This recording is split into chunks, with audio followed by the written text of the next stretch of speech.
চৰধাৰ ফাৰ্নিজান M E. স্কুলৰ প্ৰধান শিক্ষক মহোদয়, উপস্থিত মোৰ সহকৰ্মী শিক্ষাগুৰুসকল আৰু মোৰ মৰমৰ ছাত্ৰ-ছাত্ৰীসকল।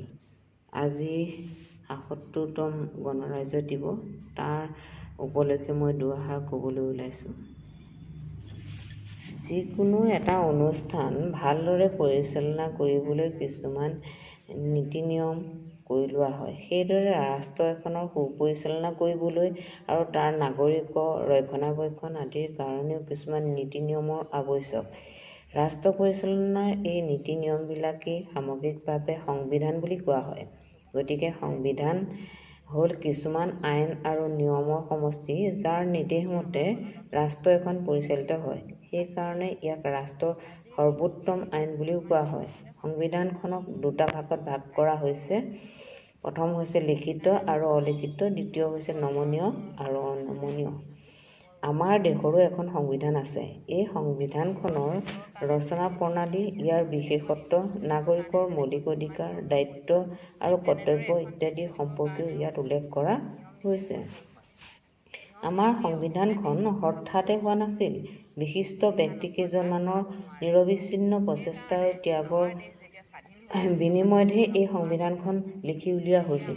সংবিধানখন ৰচনাৰ বাবে এখন সংবিধান সভা গঠন কৰি দিয়া হৈছিল আৰু জৱাহৰলাল নেহৰু, মৌলানা আবুল কালাম আজাদ, সৰোজিনী নাইডু, বিজয়লক্ষ্মী পণ্ডিত, বল্লভভাই পেটেল আদিৰ দৰে ভালেকেইজন স্বাধীনতা সংগ্ৰামী আৰু ৰাজনীতিবিদ সংবিধান সভাৰ সদস্য আছিল। এই সভাৰ সভাপতি আছিল ড ৰাজেন্দ্ৰ প্ৰসাদ। 1947 চনৰ 29 আগষ্ট তাৰিখে ড ভীমৰাও আম্বেদকাৰৰ নেতৃত্বত সংবিধানখন লিখি উলিয়াবলৈ 7 জন সদস্যক লৈ এখন সংবিধান খচৰা কমিটি গঠন কৰি লোৱা হৈছিল। এই কমিটিৰ ছৈয়দ মহম্মদ ছাদুল্লাহ অসমৰ প্ৰতিনিধি আছিল। খচৰা কমিটিখনে সংবিধানখন প্ৰণয়নৰ কাম হাতত লোৱাৰ আগতেই পৃথিৱীৰ বিভিন্ন দেশৰ সংবিধান অধ্যয়ন কৰি লৈছিল।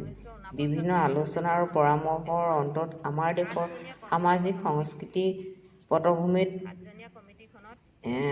তথা সময়ৰ উপযোগীকৈ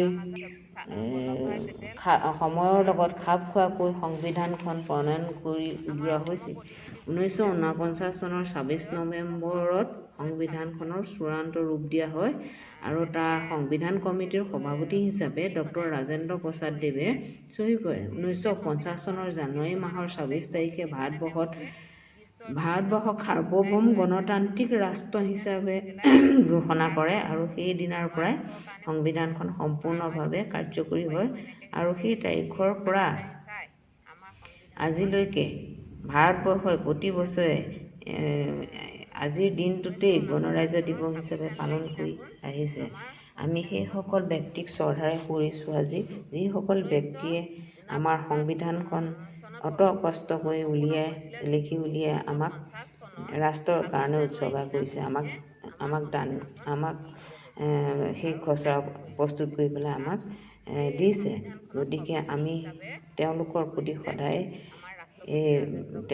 প্ৰতি সদায় কৃতজ্ঞ হৈ ৰ'ম আৰু দেশখনৰ নাম যাতে ৰাখিব পাৰোঁ, তেওঁলোকক যাতে আমি সদায় অন্তৰত ৰাখোঁ, তাৰ ভগৱানৰ ওচৰত